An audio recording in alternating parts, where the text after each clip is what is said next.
ele é uma intimação, um chamado, um apelo, né, para que nós louvemos e agradeçamos o Senhor. Todos os verbos, quase todos, estão no imperativo. Sabe o que é o imperativo do verbo? Imperativo é quando a gente dá uma ordem, um pedido, um apelo, assim, né? Olha só, cantai. É porque está mandando, gente, né? Chama, vem, canta. Anunciai, dai, adorai, entrai, tremei, dizei, alegrem-se os céus, né? Então, todos os verbos estão chamando para fazer essa adoração diante de Deus. Eu gosto de um poeta chamado Ernesto Cardenal. Não sei se vocês já ouviram falar dele. Esse poeta ele foi um padre revolucionário. Ele era meio rebelde, né? Mas ele escreveu um livro de salmos. Na verdade, ele escreveu um livro de salmos baseado no salmo. Ele fez uma releitura dos salmos de uma forma um pouquinho diferente. E um outro poeta brasileiro chamado Tiago de Mello traduziu esse livro dele, dos salmos, para o português, né? E tem um salmo nesse livro que eu gosto muito e fala sobre isso também. O Salmo 96 ele convoca a gente para louvar, né? E o Salmo que eu leio com vocês, traduzido desse poeta, é o Salmo 150. E ele também convoca a gente para louvar o Senhor. Né? Só que ele fala de um jeito um pouquinho diferente. Lógico que lá ele fez isso há muitos anos atrás, né? Então ainda tem algumas coisas que são antigas em relação ao que nós vivemos hoje. Mas eu acho que ele teve uma sensibilidade muito grande quando ele traduziu, né, esse texto. Vou ler para os irmãos. Diz assim, ó: louvai ao Senhor no cosmos, seu santuário, de um raio de 100 mil milhões de anos-luz. Louvai-o pelas estrelas e pelos espaços interestelares. Louvai pelas galáxias e pelos espaços intergalácticos. Louvai-o pelos átomos e pelos vácuos interatômicos. Louvai-o com o violino e com a flauta e com o saxofone. Louvai-os com os clarinetes e a tromba, com as cornetas e trombones, com cornetins e trombetas. Louvai com violas e violoncelos, com pianos e pianolas. Louvai com blues e jazz, com orquestras sinfônicas e com os espirituais dos negros, e a quinta de Beethoven, com guitarras e marimbas. Louvai com tocadiscos e com fitas magnetofônicas. Tudo que respira, louve o Senhor. Toda célula viva. Aleluia. E eu acrescentaria nisso aqui, né? Tudo que ele falou aqui, louvai ainda com a sua vida, com o seu trabalho, com o seu carro, com a sua voz, com seus pensamentos. Louvai o Senhor. Então, que hoje nós precisamos lembrar disso. Hoje é o dia de louvar o Senhor. É um dia que nós nos dedicamos a louvar o Senhor. Então, que esses dois salmos sejam um convite e que a gente aceite esse convite de louvar, né? Porque também dá um testemunho. Semana passada eu estive aqui, porque eu estava no trabalho. Todo ano eu faço esse trabalho. Todo ano eles colocam em lugares diferentes, que a gente tem que ir a uma capacitação presencial. E esse ano foi, né, para mim, uma surpresa, o lugar, porque ele é bem fora de mão, e eu tive que tomar uma condição. Acordei às 4h30 da manhã, tanto no sábado quanto no domingo, e tive que tomar uma condição. Um calor que estava no final de semana, né? E ainda assim, eu orei a Deus, falei, Senhor, eu não sei onde é, tem que ir, né? E Deus sempre coloca os caminhos, Ele sempre coloca pessoas, né? Abençoe a gente com vidas que aparecem no nosso caminho e que nos ajudam, né? Então, 2 pessoas estavam comigo e que me abençoaram. E eu tenho sido muito bênção na vida delas, né? E aí, essa semana, depois da capacitação, a gente faz uma prova. Então, eles sabem que eu estava meio preocupada, né? Porque mudaram algumas coisas e tal. E se eu não passar nessa prova, a gente não faz trabalho. E aí eu falei, nossa, né? Eu orei muito, coloquei diante de Deus e aí eu fiz a prova, acho que não sei se foi na quinta ou na sexta. Ou entre as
coisa que na escola dominical nós vamos trabalhar bastante também.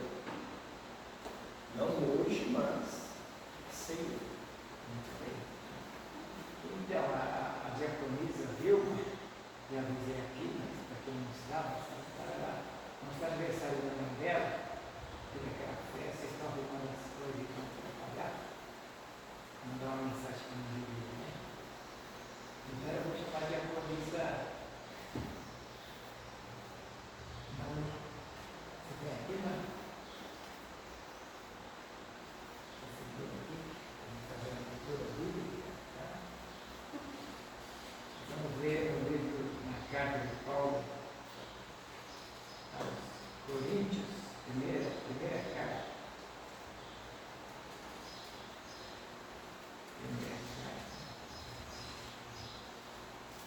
Paulo aos Coríntios, capítulo 11, 23, 23 a 26.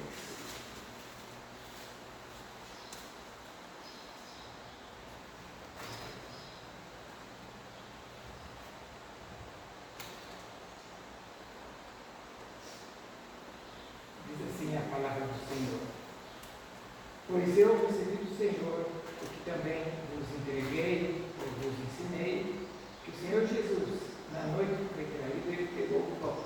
Esse pão que está aqui, meu irmão, ele pegou e ele levantou o pão, como ele sempre fazia, e tendo dado graças, ele disse: isto é o meu corpo que entrega por vós. Fazer isto em memória de mim. Amém.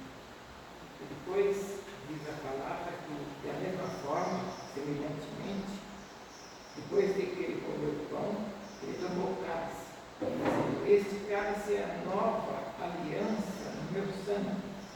Fazer isto todas as vezes que beberdes em memória de mim. Pois todas as vezes que eu comerdes este pão, e todas as vezes que beberdes o cálice do Senhor, anunciais a morte do Senhor até que ele volte. Amém. Você serve para ele. Depois você vem aqui para você, tá?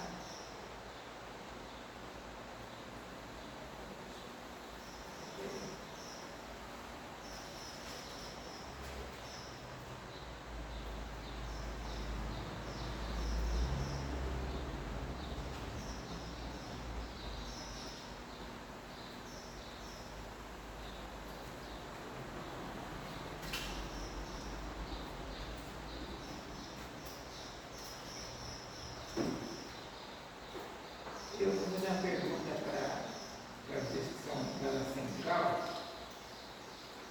que aliás são daqui, eram da central. Né? Se vocês sabem, o livro 180. Não, 180 não, 300.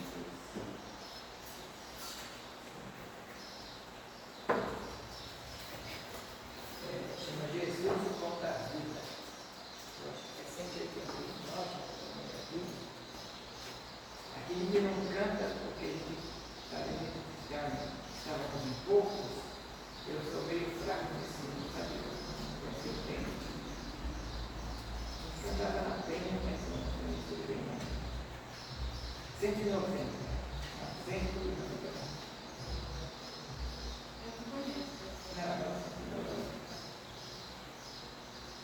É o 190. É o 190. Chega a conhecer?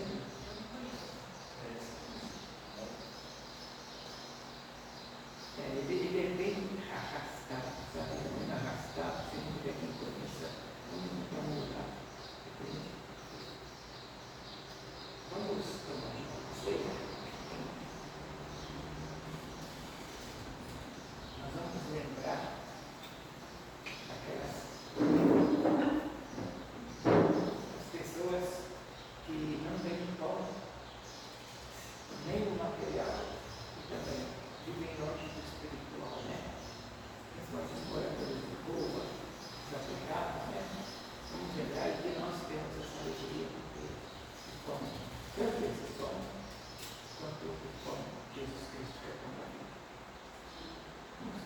Vamos.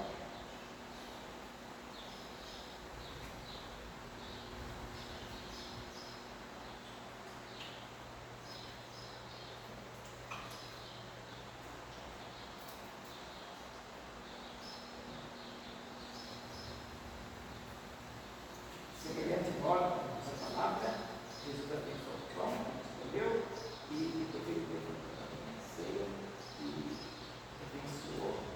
E ele disse para você que em memória dele, até que ele volte. E nós aguardamos a volta.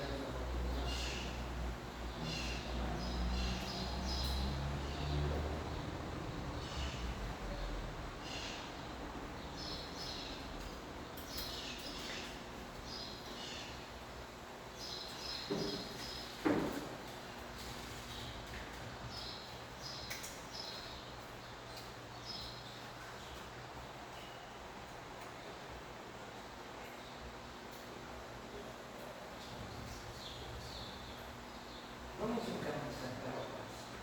E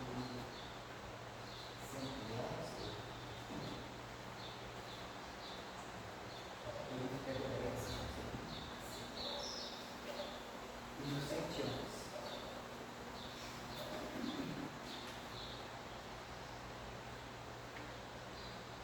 Sim. Vamos a Deus pelo dom de Jesus, que por fins pecadores morreu sobre a cruz. Aleluia, toda glória te rendemos sem fim. Aleluia, toda graça te imploramos. Amém. Sim, louvamos a Deus pela luz que nos dá, luz que as trevas dissipam e jamais falhará. Aleluia, toda glória te rendemos sem fim. Aleluia, toda graça te imploramos. Amém. Louvaremos sem fim ao Cordeiro de Deus, que foi morto, mas vive na glória dos céus. Aleluia, toda glória te rendemos sem fim. Aleluia, toda graça te imploramos. Amém. Vem encher-nos, ó Deus, de celeste fervor e fazer-nos sentir teu poder, teu amor. Aleluia, toda glória te rendemos sem fim. Aleluia, toda graça te imploramos. Amém. Amém. Vamos orar pela Santa Ceia. Senhor Deus, nós louvamos, engrandecemos, glorificamos, exaltamos o teu santo nome. Muito obrigado, Pai, por esse culto matutino de Santa Ceia. Que nós possamos guardar a tua palavra recebida pelo coração, de louvar, de glorificar, no imperativo de fazer, de agir, Senhor, sempre olhando para Jesus, o autor e consumador da nossa fé. E nós celebramos esta Santa Ceia, lembrando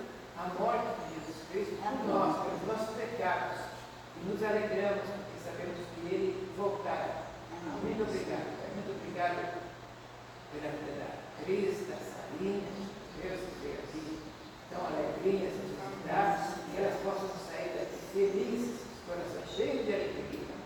Pai, corações que estiverem, Senhor Deus, relutando com coisas que atrapalham a tua presença, Pai, nós estamos aqui nesse momento intercedendo. São teus filhos e filhas que estão aqui na igreja, na tua casa, Pai, para dar o melhor que tem, Pai. Nós estamos aqui para entregar o melhor de nós, porque o Senhor entregou o melhor de ti para nós, Pai. Eu louvo cada família que representasse. Em nome e por amor de Jesus, nosso único Senhor e suficiente Salvador.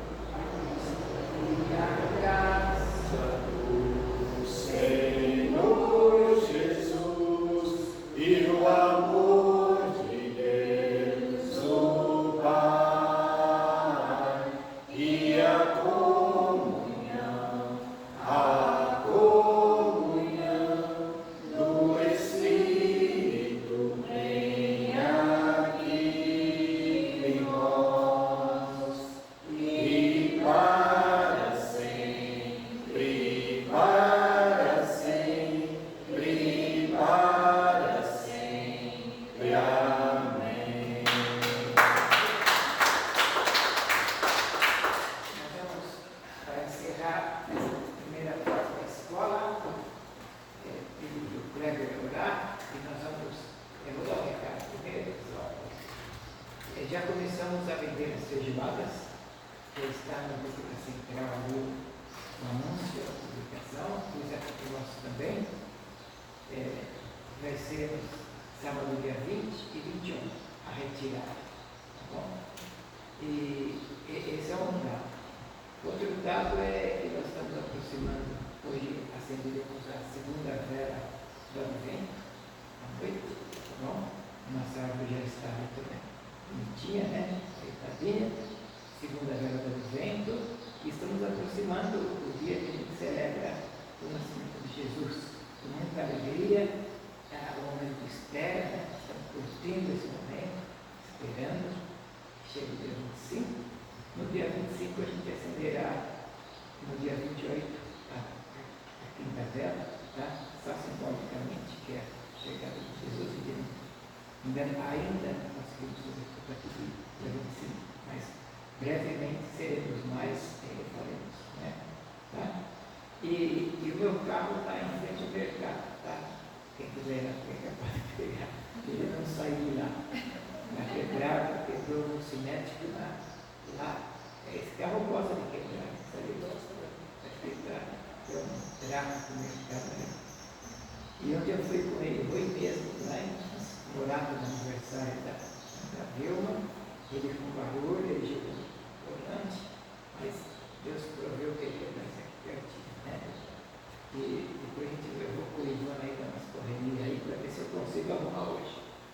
Provavelmente eu ainda dormirei ali hoje, né? Para arrumar ainda mais, vou aumentar.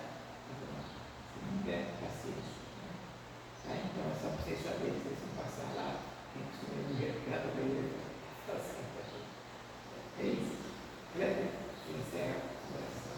Vamos orar?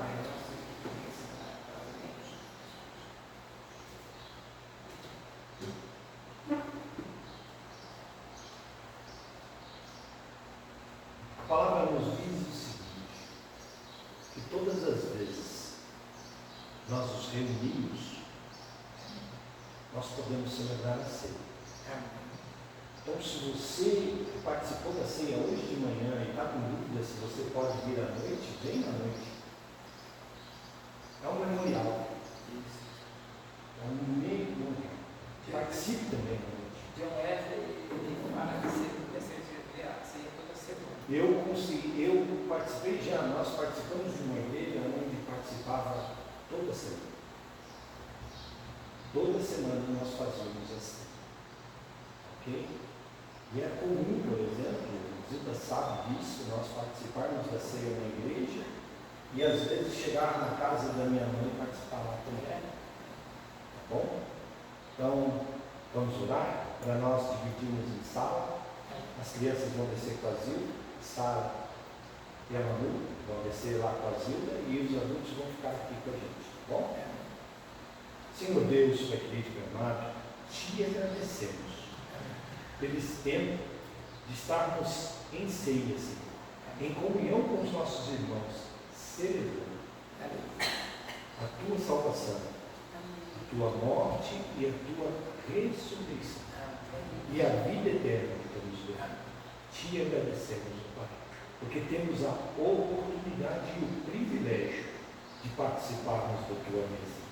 Que tu venha, Senhor, falar aos nossos corações durante as aulas da escola dominical, em nome de Jesus. Amém. Vamos lá? Os adultos podem fazer um círculo como é tradicional.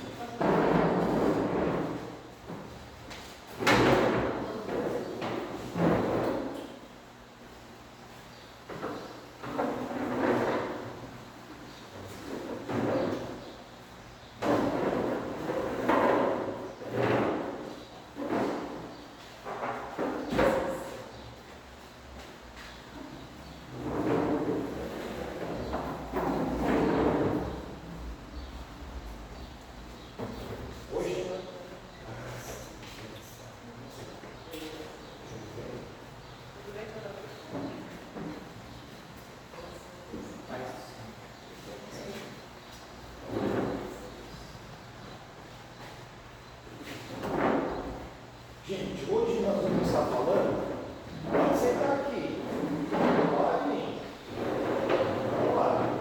Hoje nós vamos estar falando, o que nós vamos começar a estudar hoje?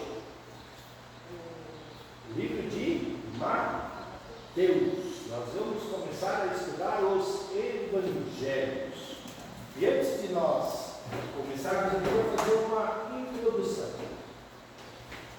Por que vocês acham importante estudar os Evangelhos?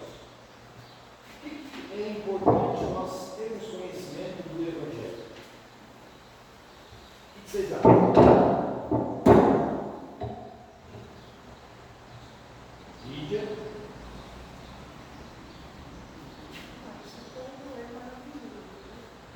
Porque ele conta da vida.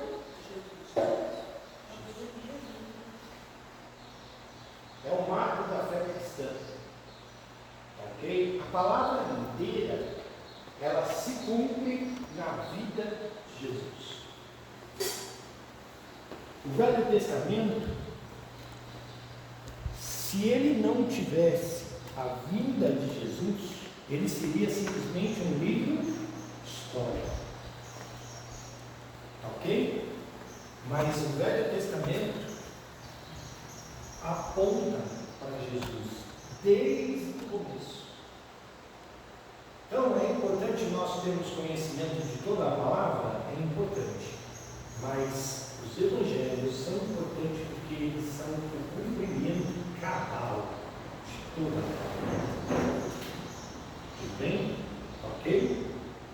Então o importante de nós estudarmos os evangelhos, para mim, é porque no Velho Testamento nós vemos Deus agindo, criando, transformando uma humanidade. Mas no Novo Testamento, nos Evangelhos, nos 4 Evangelhos, nós vemos o próprio Deus andando e convivendo com o homem na forma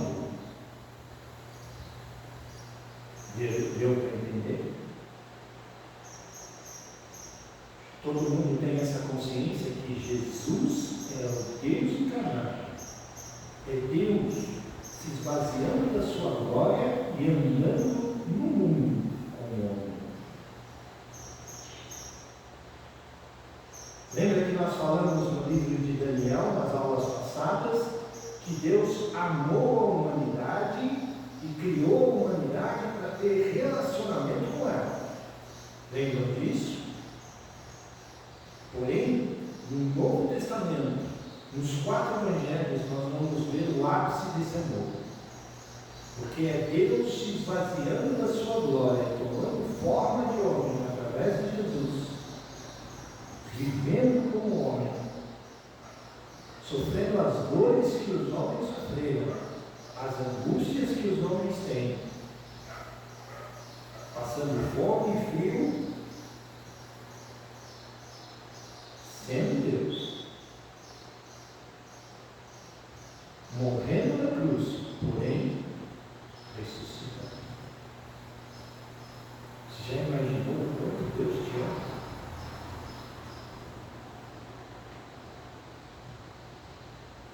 Eu fiz essa pergunta para uma pessoa essa semana. Já imaginou o tamanho do amor que Deus tem por você? Já parou para pensar nisso, sabe? Eu vou te fazer uma outra pergunta.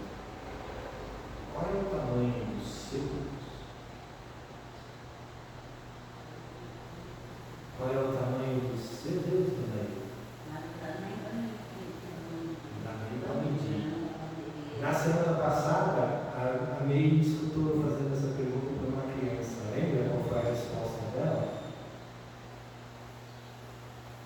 O nosso Deus não tem nome. Aquela criança me respondeu a seguinte coisa, a seguinte fala: não, meu Deus é muito grande, ele é maior que o mundo. Tá, e ele é maior do que o mundo, é do tamanho do quê? Ele é do tamanho do céu. Mas o céu não tem tamanho definido? Tem. Eu consigo medir o céu. Ele falou, então ele é do tamanho do universo. Eu falei, então, mas o universo tem fim? Ele falou, não. Eu falei, Deus criou o universo. Então o seu Deus ainda é maior do que o universo. Já imaginou isso, Bíblia? O tamanho do seu Deus? E por que muitas vezes a gente tem a mania de limitar Deus no tamanho dos nossos problemas? Nós colocamos o tamanho de Deus. Nós vamos aprender, através do estudo dos evangelhos, que esse Deus não é tamanho. Não tem como nós medirmos o tamanho de Deus e nem o amor que ele sente por nós. Amém? O que significa a palavra evangelho? Alguém sabe? Significa boas novas. É boas novas. Você sabe por que tem esse nome? Sabe. Ele vem de uma expressão grega chamada evangelho. Do latim evangelho. Era comum os reis e os príncipes, os imperadores, quando tinham duas datas especiais. Quando eles tinham filhos, eles mandavam um mensageiro sair no meio do povo, por toda a cidade, gritando: Evangelho, Evangelho, Evangelho, boas novas. Estou anunciando boas novas. Nasceu um príncipe. O reino tem um príncipe. O reino tem um novo rei. Quando um novo rei assume, não sei se vocês já assistiram à coroação do rei da Inglaterra, do príncipe Charles, que era príncipe e hoje é rei. Tem um camarada que, quando ele é coroado e ele faz o juramento sobre a Bíblia, ok? Um sujeito levanta no meio da catedral, bate o cetro no chão, 3 batidas e diz: Evangelho, boas novas, temos rei.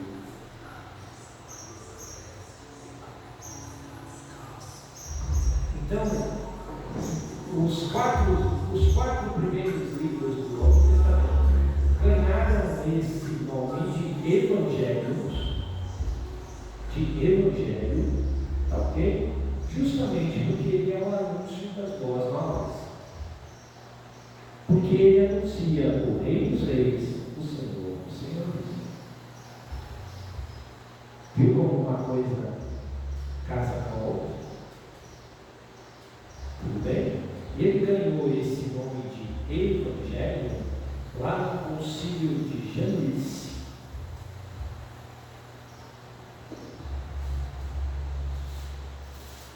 Isso tudo é história, tá, gente? Vocês não vão achar isso na Bíblia, mas é história. Tá ok? É uma introdução, tá? Ele foi no Concílio de Janaína, que foi realizado por volta do ano 90. Nós estamos no ano de 2025, no ano de 90. Quando foi escrito no Evangelho de João. Ok? Então, vocês percebem que é algo que já vem do ar, que foi dado o nome para esses 4 livros de Evangelho.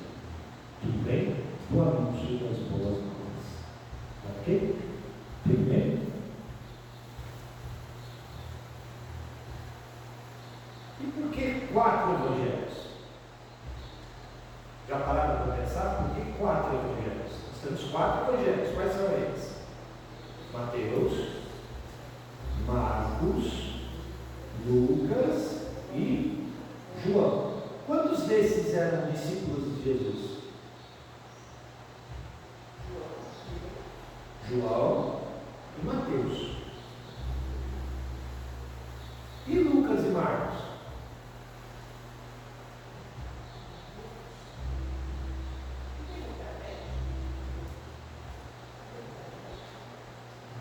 Lucas era médico. Eu vou passar uma figura para vocês e vocês vão entender o que eu estou falando no quadro. Esse daí eu fiz por inteligência artificial também, tá, irmãos?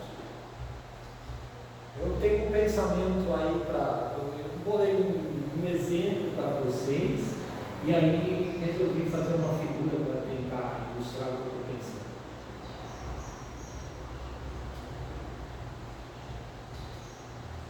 O que vocês estão vendo aí nessa figura aí? São 4 pessoas pintando 4 quadros. De quem? De Jesus. Mas tem uma das figuras aí que cortou na hora que eu imprimi, tá, irmãos? Montou a figura muito grande e na hora de imprimir cortou um pedaço da figura aí. Tem um outro sujeito aí que esse sujeito está de pé, pintando a tela de pé, está faltando uma árvore aí do lado dele. Então eu coloquei o seguinte exemplo. São 4 pessoas descrevendo a história de Jesus. Tudo bem? Mateus, Marcos, Lucas e João. Aonde Mateus e João andaram com Jesus. Marcos e Lucas não. Tá ok? Marcos e Lucas escreveram aquilo que contaram para eles. Mateus e João escreveu daquilo que eles vivenciaram com Jesus. Tá ok? Mas são 4 pessoas totalmente diferentes umas das outras. Marcos e Lucas foram discípulos de Paulo. Aliás, de Pedro e de Paulo. Ok? E aí nós vamos ter o seguinte. São 4 pessoas, como se eles tivessem. O que eu quis nessa gravura é demonstrar o seguinte: são 4 pessoas traçando o perfil, contando a história de Jesus de 4 ângulos diferentes, de 4 visões diferentes. Então é como se fosse 4 pintores pintando o retrato de uma mesma pessoa. Se você fizer isso com 4 pintores, os 4 vão pintar as características físicas dessa pessoa da mesma forma, mas de formas diferentes. Um vai atenuar mais os olhos, outro a boca, outro mais os cabelos e assim por diante. E assim seria com nós. Se pedisse para cada um de nós contar a nossa visão de Jesus, nós contaríamos com ênfases diferentes, para povos diferentes. Tudo bem? Está ok? Está certo? Por isso os evangelhos são diferentes entre eles. Tudo bem? E aí nós vamos colocar assim: quem era Mateus? Um cobrador de impostos. Escreveu o livro de Mateus com um público-alvo voltado para os judeus. Está ok? E ele coloca Jesus como o rei. Ele dá ênfase em Jesus como rei. E rei de quem? Do povo judeu. Por isso, vocês estão vendo esse pintor aqui, ó, fazendo um afago no leão. Esse era Mateus. Tá ok? Por quê? Porque Jesus era considerado o leão da tribo de Judá. Mateus coloca isso. Tudo bem? Como leão da tribo de Judá. Por isso, rei. Por isso que eu coloquei essa figura aqui do leão aí. Tá bom? Depois você tem Marcos. Marcos era discípulo de Pedro. Marcos não andou com Jesus, mas andou com Pedro. E Pedro andou com Jesus. Então, tudo aquilo que Marcos escreveu foi aquilo que ele escutou Pedro contar. Tudo bem? E ele escreveu também para os romanos. O público-alvo de Marcos era o povo romano. Tudo bem? Por isso ele coloca Jesus como um servo sofredor.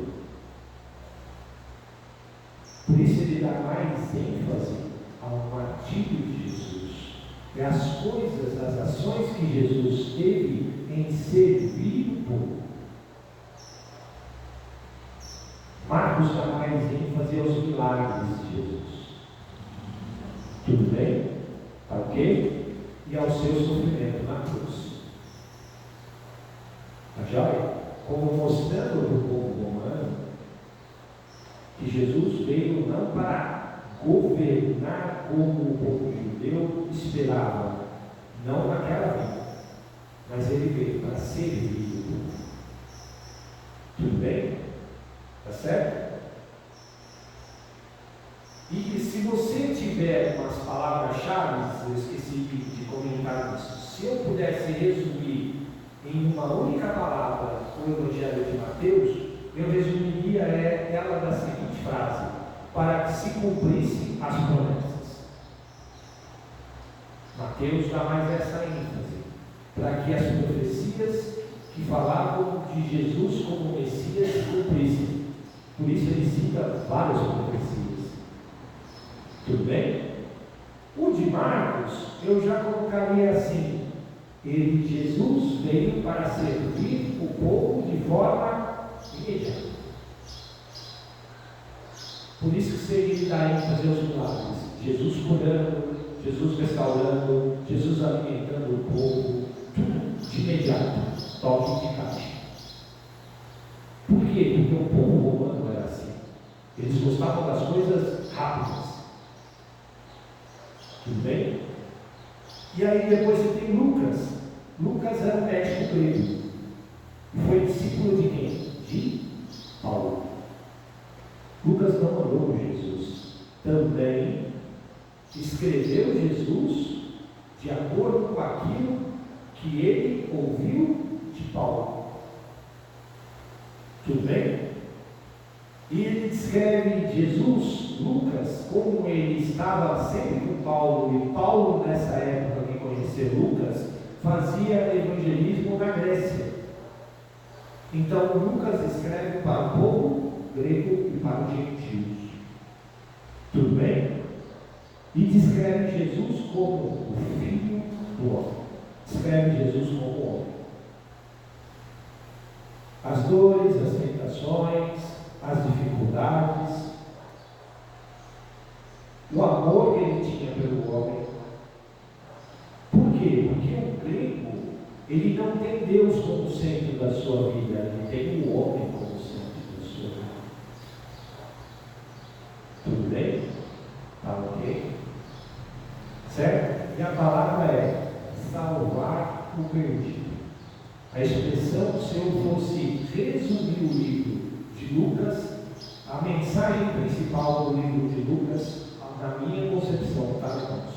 É salvar o homem perdido. Tudo bem?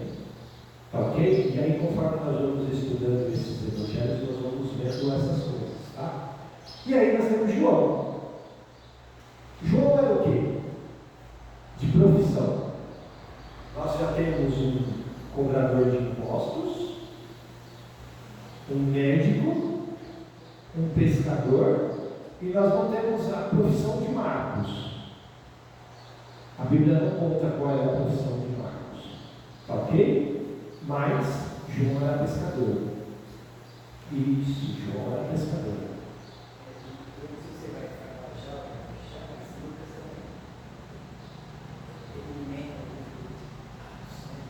Sim. Lucas é também o escritor de Atos dos Apóstolos, ok? Ok? Eu não toquei no assunto por causa dos evangelhos, mas também Lucas é o relator do livro de Atos. Tá? Mas o livro de Lucas ele escreve com aquilo, da percepção dele em relação àquilo que Paulo colocou. E o livro de Atos ele tem algumas coisas que ele escreve por si só e alguns outros capítulos são escritos por ditados de Paulo. Ok? Paulo dita para que ele escreva. Tá? João já coloca uma visão dele de Jesus como sendo o Filho de Deus. Tudo bem? Por isso vocês estão vendo um anjo aqui do lado de João. O pintor mais velho aí. Porque João era o mais velho de todos os três. Como o próprio pastor já adiantou, o Evangelho de João foi escrito 90 anos depois da morte de Jesus. E foi escrito pelo próprio João. Tudo bem? Por isso vocês estão vendo um anjo aí do lado. Tá ok? Vocês estão vendo aí, ó. Esse aqui é Marcos, tá ok? Por que o boi? Porque ele coloca como um servo. Jesus sendo servo. Ok? E a figura do boi, naquela época, o boi era usado, não era usado para comida, não. Ele era usado para puxar o arado, para puxar a carroça. Tá ok? Então ele era um servo. Tá? E aqui, esse último aqui, nós estamos falando. Quem é o mais velho? João. Quem é o tabuleirão aí? Mateus. Quem é o do boi? Marcos. Jesus serve. Né? E faltou quem aí nessa história aí? Lucas. Lucas, o símbolo dele, que eu coloquei aqui na figura, estava aqui do lado, tá? Só saiu metade do pedestal dele aí. Tem uma águia aí do lado. Por que a águia? Porque a águia voa alto. Ela está nas regiões celestiais, ela está no alto, mas ela enxerga longe. Tudo bem? Um homem acima da média de todos os outros. Tudo bem? Vamos lá então. As diferenças entre o Evangelho é: Mateus mostra Jesus como o leão da tribo de Judá. Mateus escreve para provar aos judeus que Jesus é o Messias. Ok? O prometido do Antigo Testamento. Por isso, o Evangelho nós vamos ver que ele cita demais as profecias do Velho Testamento. Tudo bem? Para provar para o judeu que o Jesus é o cumprimento dessas profecias. Marcos mostra Jesus como servo. Marcos escreve para os romanos que eram práticos. E é um evangelho de ação. Por isso isso que nós vamos ver Jesus, Marcos, dando mais ênfase nos milagres que Jesus fazia. Para mostrar para o povo romano, olha, Jesus não ficava parado. É um Deus vivo que mostrava atitude. Esses deuses que vocês têm são deuses parados. São deuses que não fazem as coisas acontecerem. Tudo bem? Ok? Lucas mostra Jesus como homem. Lucas escreve para os gregos e eles amavam a perfeição humana. A cultura grega, o homem é o centro do universo. Pois por isso que Lucas mostra o lado humano de Jesus. Tudo bem? Enfatizando a sua compaixão pelos pobres, mulheres, marginados. João já mostra Jesus como um ser celestial. Por isso ele escreve Jesus como uma águia. João escreveu o Evangelho para todos, enquanto os outros três focam em Jesus fez. João foca em quem Jesus é. Ok? É o Evangelho mais teológico e espiritual, voltado para o alto. Tudo bem? Só um parênteses nessa introdução antes da gente já começar o livro de Mateus. Mateus, Marcos e Lucas são chamados de evangelhos sinóticos. O pastor sabe do que eu estou falando. Há um pouquinho de teologia, tá ok? Sinóticos significa do grego, tá ok? Sinótico é uma palavra grega que significa assim: vejo. Por que vejo? Mateus, Marcos e Lucas, um completa o outro. O Evangelho de João, não. Foi escrito muito depois dos outros, provavelmente 30 anos depois dos outros. Já pega uma igreja misturada. Já pega uma igreja não só de judeus, já pega uma igreja gentílica. Não prega uma igreja só para gregos. Prega já uma igreja que tinha grego, romano, árabes. Já pega uma igreja miscigenada, misturada. Ok? E ele traz diálogos, como João foi um discípulo que era considerado um discípulo amado. Se você for ver as conversas de Jesus, ele tinha 4 que ele chamava de preferidos, né? Que eram os 4 mais chegados de Jesus. E Mateus, embora fosse um dos discípulos, ele não estava no meio dos 4. Quem eram os 4? Pedro, Tiago, João e... quem era o 4? Que sempre estava com eles. Vou dar uma dica, ele era irmão de Pedro. Quem? André. Isso. Ele era um dos 4. Ok? Então Mateus não figurava no meio dessa turma. Por isso que Mateus tem uma outra visão de Jesus. Ok? Diferente da de João. Tá certo? Diga. Se o livro de Evangelho de João foi escrito 90 anos depois de Jesus, certo? Certo. Depois da morte de Jesus. Quantos anos ele tinha quando foi chamado de discípulo? Olha, João morreu velhinho. Ele já era adulto. João morreu velhinho. Conta a história que João tinha mais ou menos uns 100 e poucos anos quando ele morreu. Por isso que quando Pedro tem uma conversa com Jesus na praia, Pedro pergunta: e João, quando ele vai morrer? Fala: Pedro, não compete a você. Nós sabemos que João também escreve o livro de Apocalipse. Você tem uma ideia? Tentaram fritar João vivo. Jogaram ele num tonel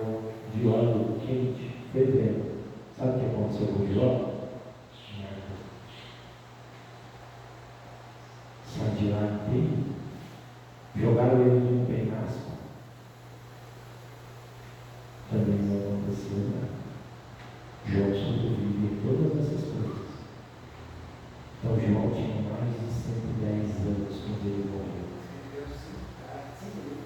E ele morreu de morte por mais que os romanos tenham tentado matar ele. Foi provavelmente o último dos discípulos a morrer. Ok? Então João tinha bastante anos. Ele escreveu isso aqui.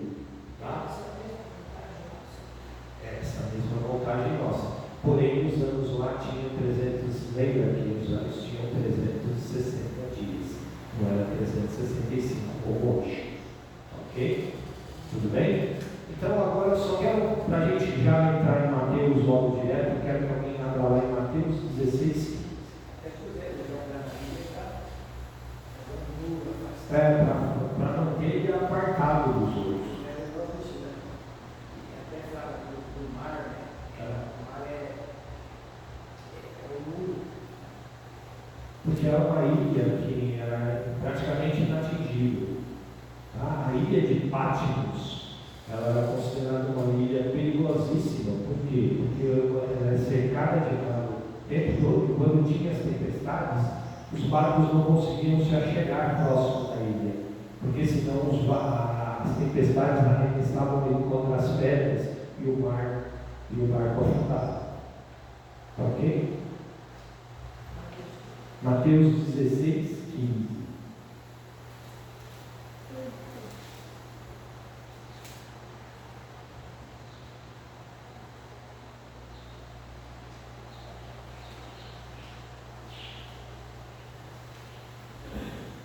O que diz aí?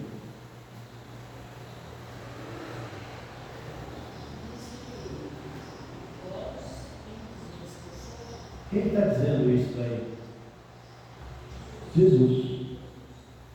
Jesus está perguntando para os discípulos: e vós, quem dizeis que eu sou? E eu queria deixar essa pergunta para vocês hoje. E você, amigo? O que diz que Jesus é? Você, Lígia, o que diz que Jesus é para você? Você, Cris, o que diz que Jesus é para você? O que diz Dona Hilda que Jesus é para você? O que diz Sara que Jesus é para você? Pastor, o que Jesus é para você? E para mim também, o que Jesus está me fazendo essa pergunta. O que eu sou para você? Já se fez essa pergunta? Está escrita aí no Evangelho. Ok? E se nós lermos o primeiro capítulo de todos os 4 Evangelhos, nós vamos ver lá, Mateus 1, está dizendo, começa a falar, o livro de Mateus conta a genealogia de Jesus.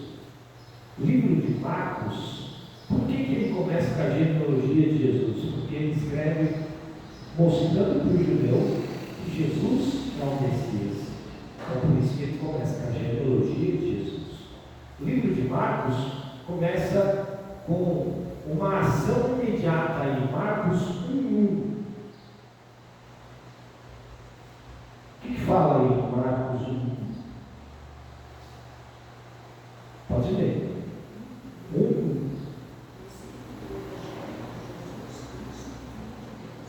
O princípio do Evangelho, ele já começa com uma ação, um verbo, princípio, começo. Do Filho de Deus. Lucas 1:1. Como é que começa o livro de Lucas aí, sabe? 1:1.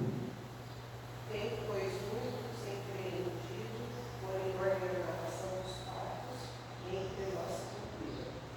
Lucas começa já de uma forma formal, já começa assim, amaciando a todos, ele começa como se fosse uma dedicatória. Olha, eu estou dedicando essa data, essa obra, para contar uma história e tudo mais.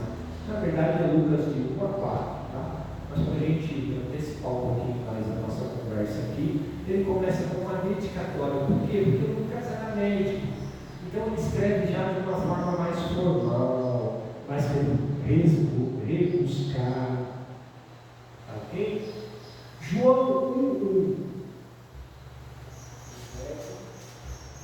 No princípio era o Verbo, e o Verbo se fez carne. Que ele começa de uma forma mais teológica, mais celestial, mais profunda. Deu para entender? O porquê dessas afirmações que eu fiz? Rei, servo, homem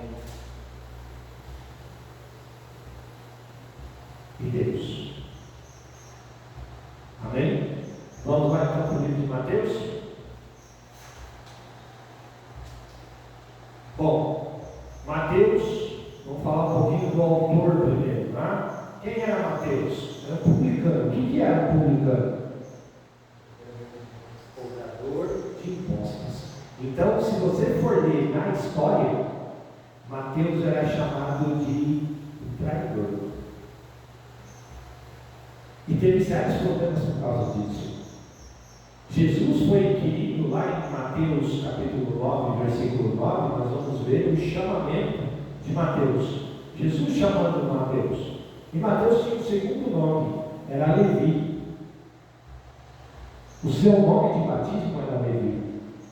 Tá ok? Filho de Alfeu. Por que Mateus trocou de nome? Porque ele queria se desvincular dessa história de ser traidor. Falou, bom, todo mundo conhece o Levi, cobrador de impostos. Então vou trocar de nome para ver se eles esquecem um pouco que eu era cobrador de impostos. Tá ok?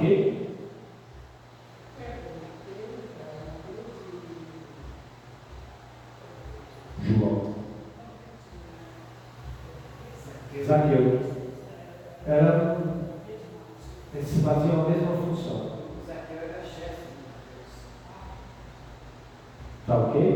Agora, por que o povo romano fazia isso? O povo romano fazia isso justamente como os alemães fizeram com o povo judeu. Fazia, por exemplo, o povo judeu os judeus entregarem uns aos outros. Então o povo romano fazia com que o próprio povo judeu cobrasse imposto do judeu. Porque conhecia. E era um meio de se amarrar essa turma. Por que se amarrava essa turma? Porque o próprio povo não gostava dele. Falou, viu, você está me prejudicando? Está me prejudicando. Por isso que Zaqueu também não era bem-vindo. Não era bem quisto. Ok? Aí Jesus lá abre em Mateus 9:9.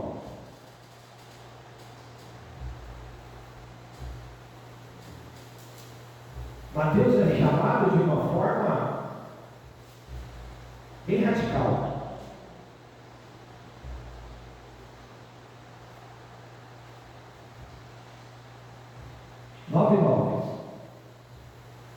Pode ler.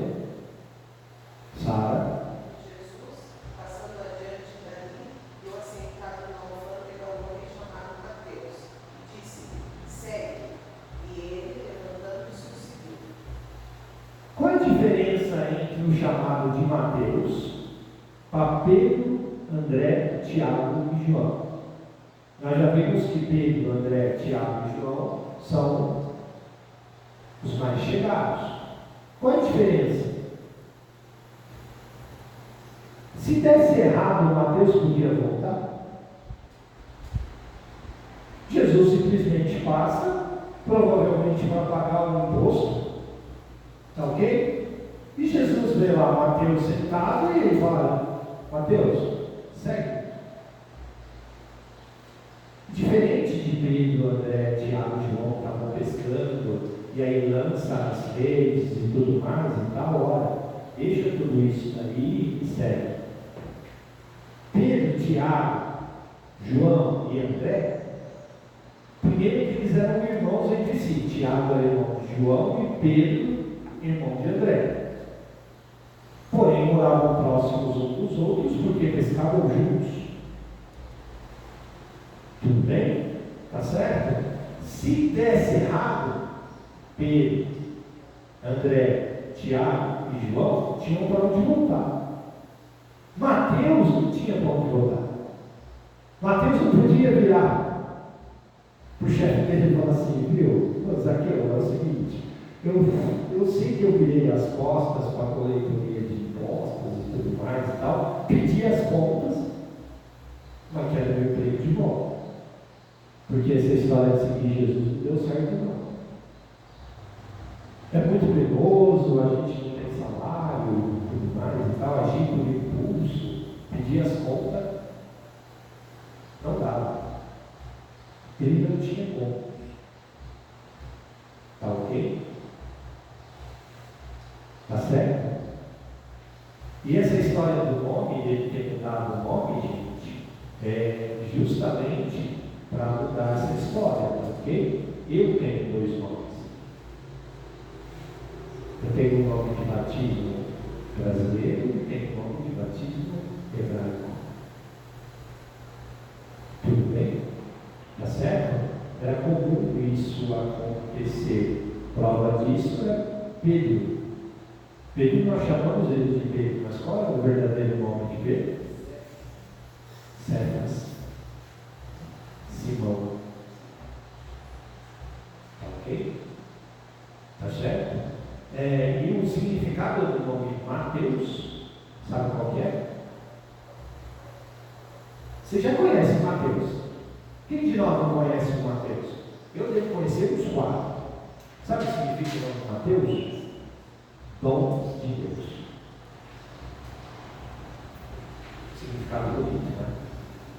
Está aqui, ó. Esse aí é o chamado de Mateus. Se eu pintasse essa tela, eu pintaria esse aí. Ok? De Mateus? Jesusinho lá longe, e ele com a cabeça fora da janelinha.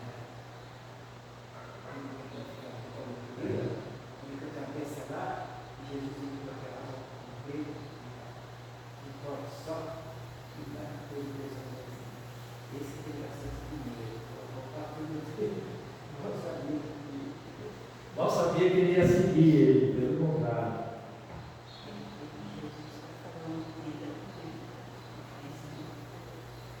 E Mateus tem esse nome porque ele tem o seu caráter transformado.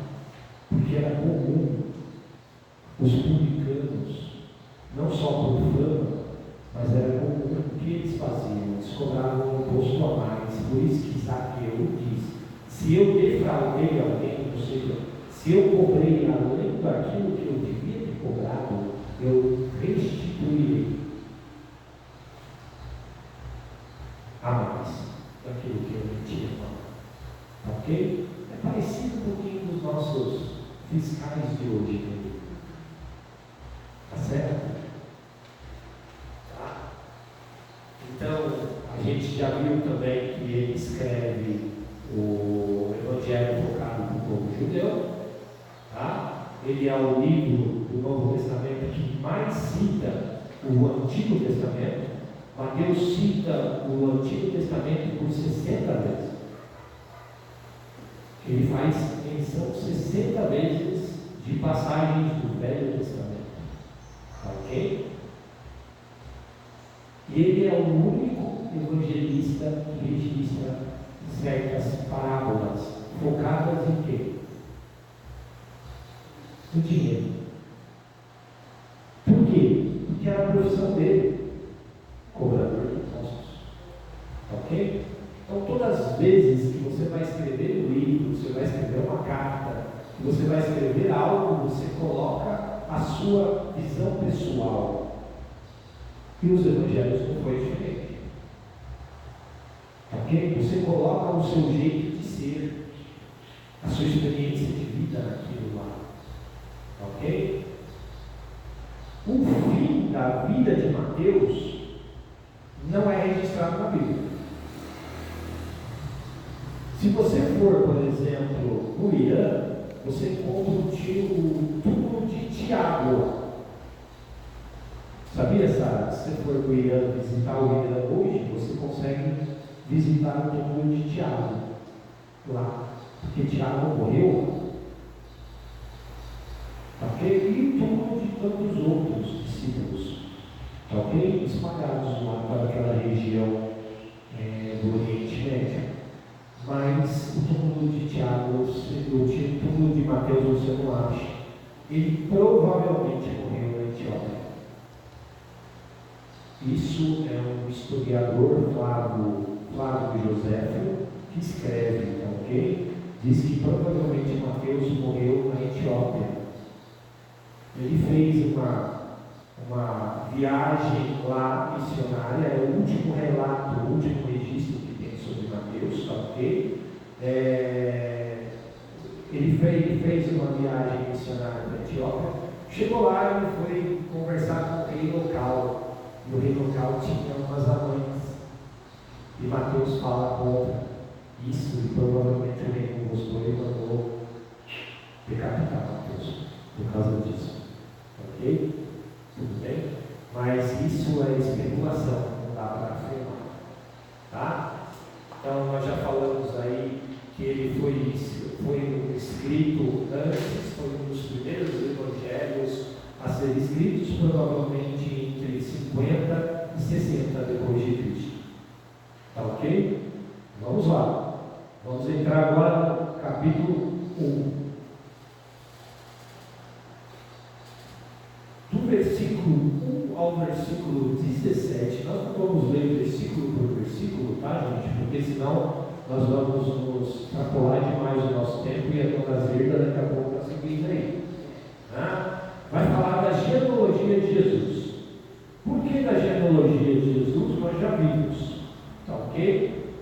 Mas eu quero que nós atentamos a alguns versículos aí da genealogia de Jesus. Você já parou para pensar por que é importante ler a genealogia de Jesus? Ou ler a genealogia que estão descritas na Bíblia? Por que Deus fez questão que algumas genealogias constassem na Bíblia? Para o livro de Mateus a gente já sabe qual é o motivo mesmo. Porque ele escreve para o judeu é importante genealogia, para provar, olha, Jesus realmente primeiro era judeu, ok? Segundo, vem da descendência de Davi, ou seja, ele é o Messias que vocês estão esperando, ok? Porém, Mateus coloca 4 pessoas aqui que para o judeu é complicado. Lê lá para mim no versículo 3, Mateus 1:3. Pode ler.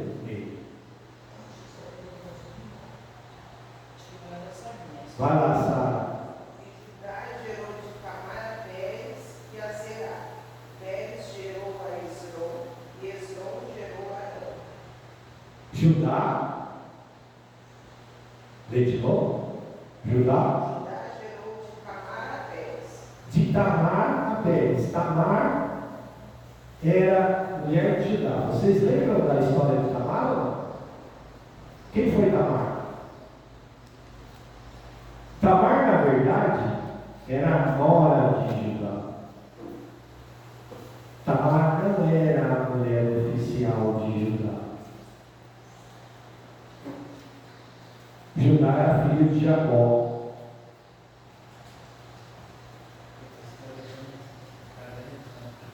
Tamar era uma mulher, não, Tamar era a nora de Judá. E o que aconteceu? O marido de Tamar, filho de Judá, morreu. E ela não tinha suscitado descendentes,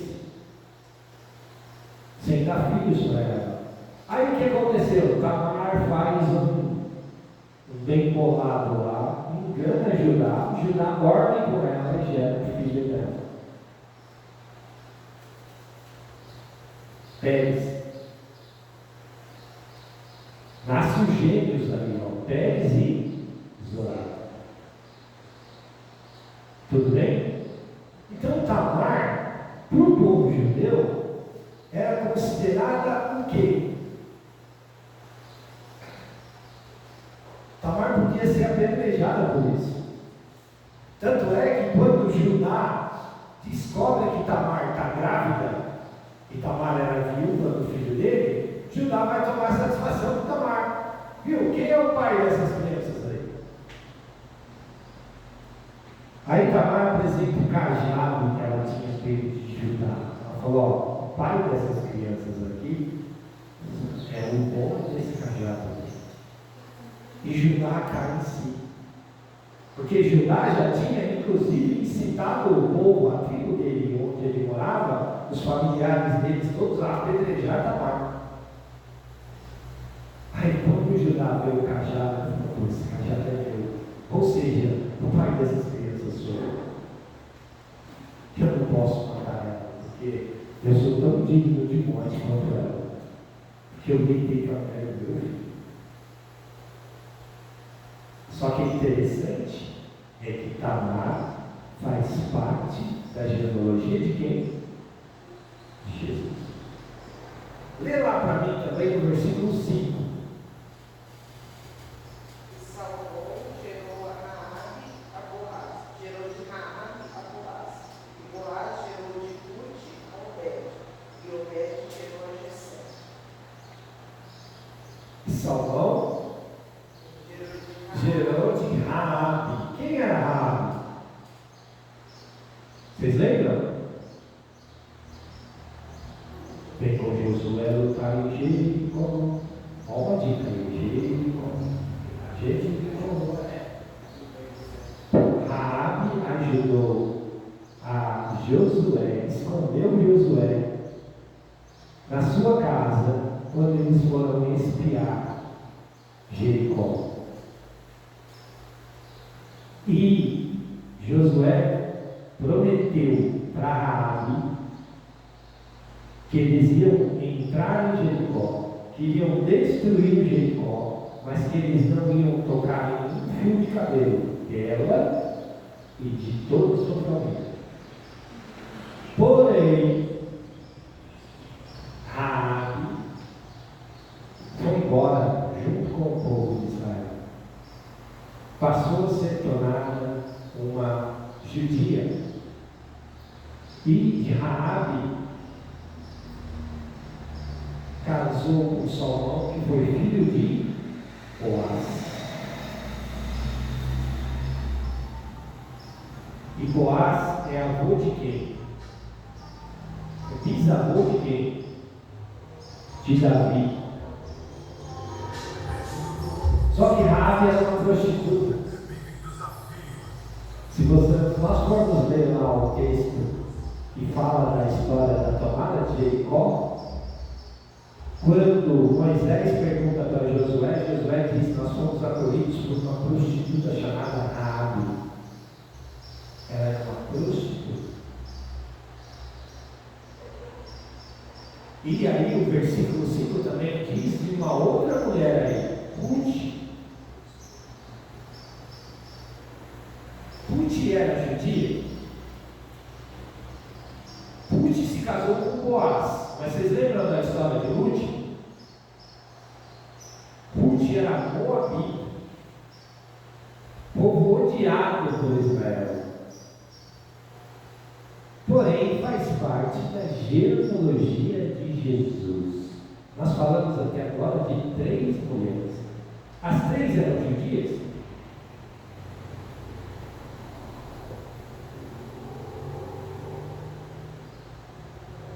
Leia aí o versículo 6, sabe? Jessé gerou o rei Davi, e o rei Davi gerou a Salomão, da qual foi mulher de Urias.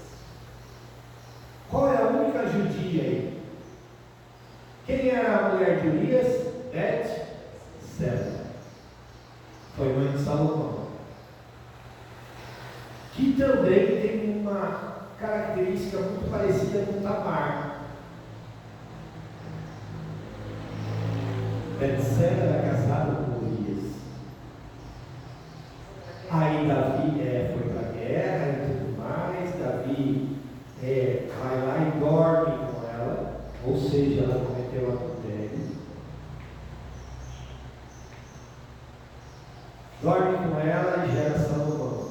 Aí Davi faz todo aquele trabalho, toda aquela tramóia e tudo mais, mata Urias e se casa com Betseba.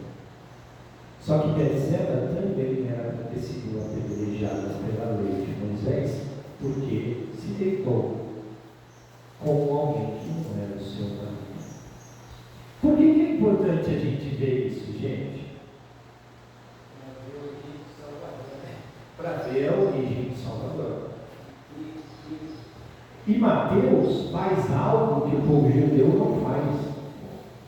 Ele cita mulheres na genealogia de Jesus e mulheres que seriam pela lei judaica dignas de morte, para mostrar já logo no capítulo 1 que Jesus veio para salvar os pecadores, que Jesus tinha na sua linhagem pecadores, homens e mulheres dignos de morte. Tudo bem? Então, do versículo 1 ao versículo 17, mostra uma linhagem legal. Primeiro, do povo judeu. Primeiro, para mostrar que Jesus era judeu e que tinha uma linhagem real, porque ele era descendente de Davi. Porém, que mesmo os reis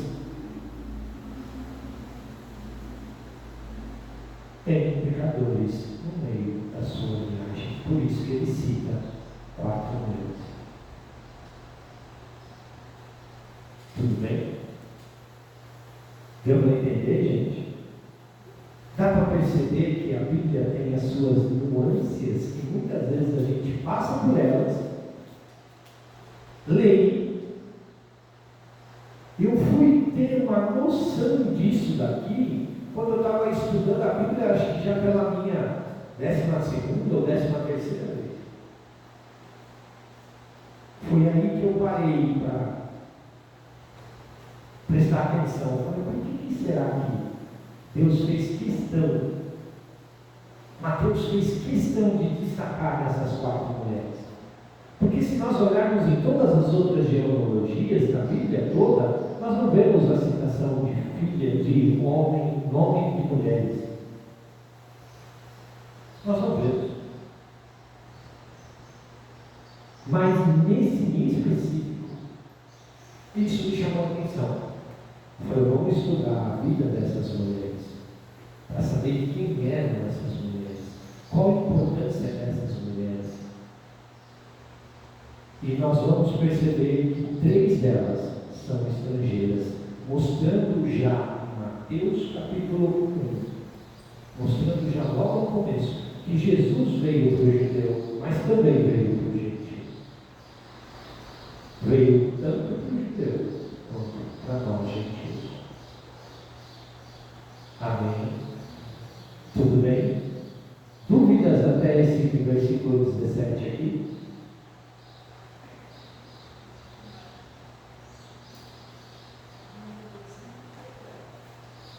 Já entenderam ainda? Olha, se vocês quiserem ver aí as histórias das mulheres, vamos lá. Tamar, Gênesis 38. Marquem aí e leiam em casa. Tudo bem? Raabe, ela é citada em Josué 2 e Josué 6.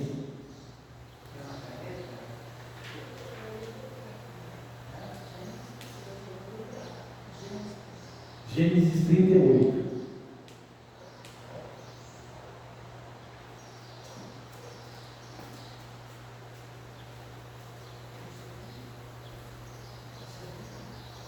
A segunda é Raabe, está em Josué 2 e Josué 6. Josué 2 e Josué 6.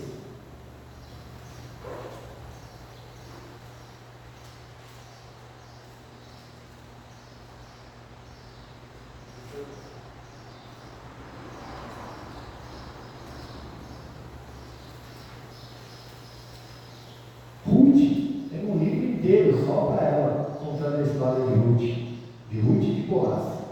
Tá ok?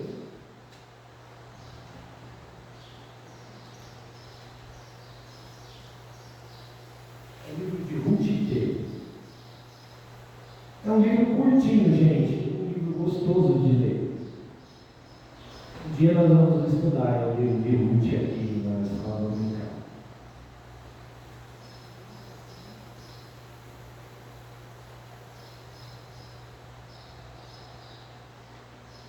E Betseba está lá em 2 Samuel 11.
Então, irmãos e irmãs,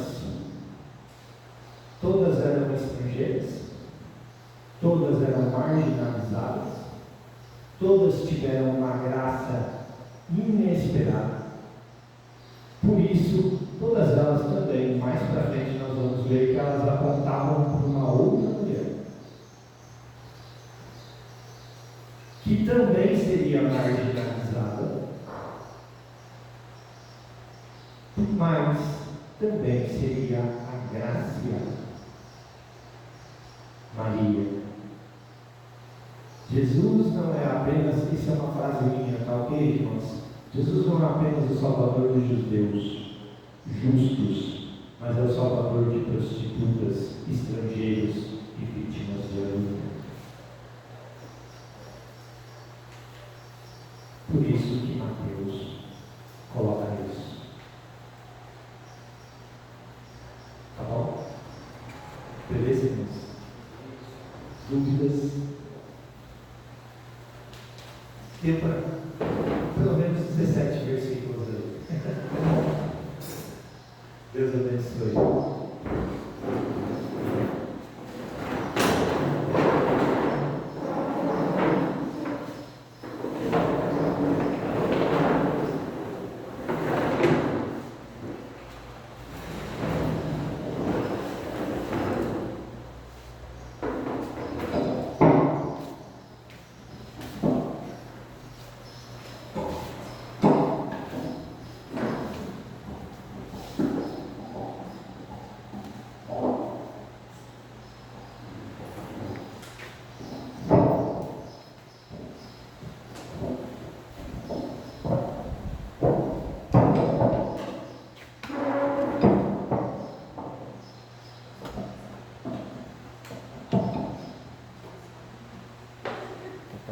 Uma cinética do Vamos carro. dar início ao encerramento, né?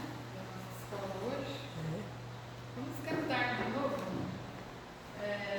129. Eu escolhi o 129 e o 130. Nós vamos pelo 130 e agora vamos para o 129.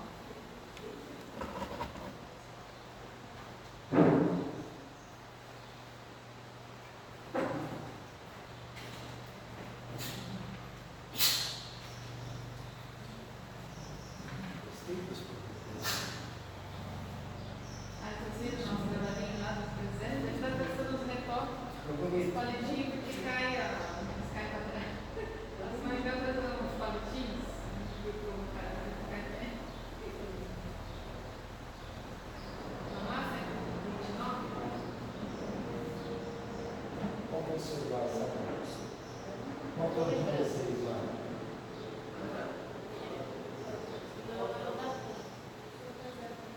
E o seu? Qual que é? Do meio? A primeira lá é o anjo, né? Que dá o aviso para Maria e para Zacarias, né? Lá de cá é Zacarias com a Isabel. O anjo vem. E lá de cá é o nascimento já, né? Jesus. Vamos lá? 129, depois eu falo na dele, né?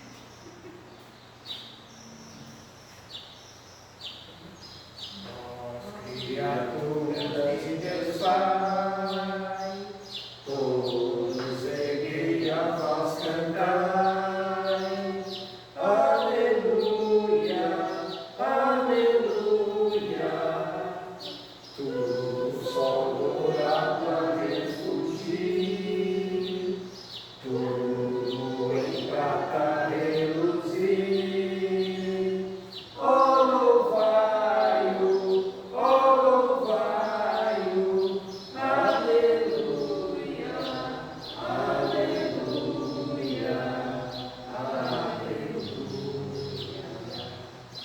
Ó a terra mãe que dá, enfim as bênçãos cantam já.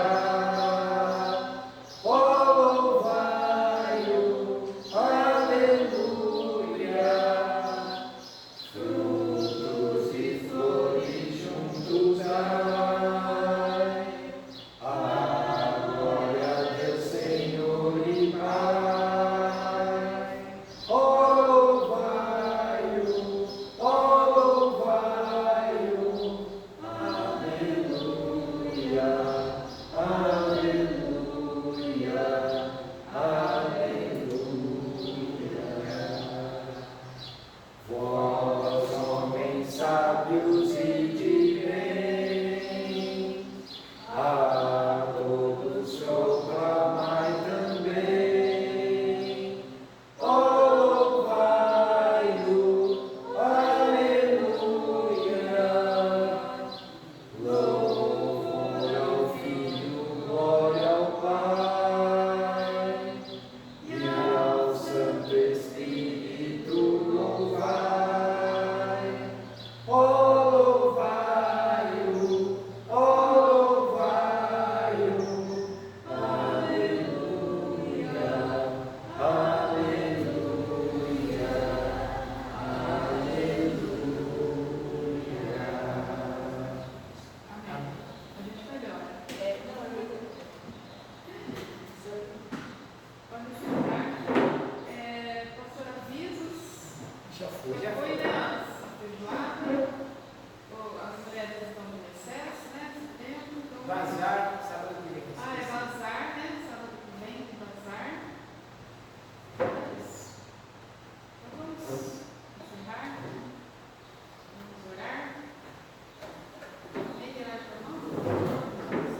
Senhor nosso Deus, nós estamos, ó Pai, na Tua presença e agradecemos, Senhor, pela oportunidade, Pai, esta manhã podermos falar da Tua palavra e aprender cada vez mais, Pai. Muito obrigado, Senhor, pelas bênçãos. E que a gente possa, Senhor, à noite estar aqui presente também, ouvindo, Pai, a Sua palavra. Muito obrigado por este lindo domingo. Nós te agradecemos de coração. Amém, Senhor. Amém. Antes do Pai Nosso, eu queria dizer que essas aulas devem estar com a apetite boa, porque às vezes a gente vai fazer uma pregação, tem coisas que a gente quer fazer citações, aí teria que explicar muito na pregação, sabe? Então quem participa da escola dominical facilita na pregação, você já passa por sua oração, uma pincelada e vai embora. Isso é importante. É igual sobre antíoco quarto, essas coisinhas e tal. Sabe, você vai, passa, sabe, tem que. E a gente nunca cita, porque se citar tem que explicar muito. Né? Então, mas é muito boa essas aulas. Isso que eu gosto de falar no dominical, né? A história dominical é extraordinária. Um embasamento para entender, né? O culto a gente não tem oportunidade de perguntar, né? Você vai falar de uma parábola, a pessoa já sabe que era de Mateus, que era para os judeus, sabe? A pessoa já liga. Então, estava falando com o Kleber, eu vou imprimir umas tabelas bíblicas para a gente ler para esse próximo ano, ler a Bíblia toda. Junto, e um incentivando o outro, a gente vai, chega no final do ano, a gente já leu a Bíblia toda mesmo, né? E pode tirar dúvidas, né?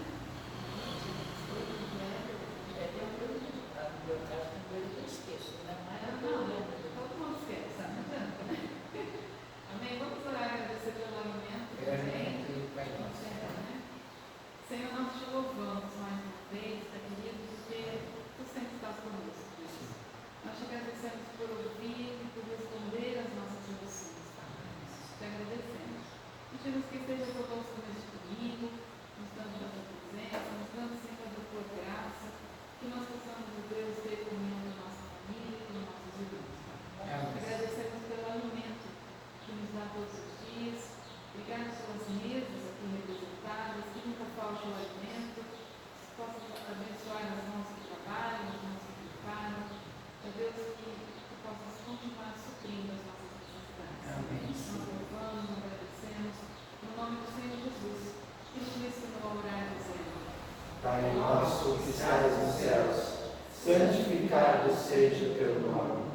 Venha o teu reino, seja feita a tua vontade, assim na terra como nos céus. O pão nosso de cada dia nos dai hoje. Perdoa as nossas dívidas, assim como nós perdoamos os nossos devedores. E não nos deixes cair em tentação, mas livra-nos do mal, pois teu é o reino, o poder e a glória para sempre. Amém.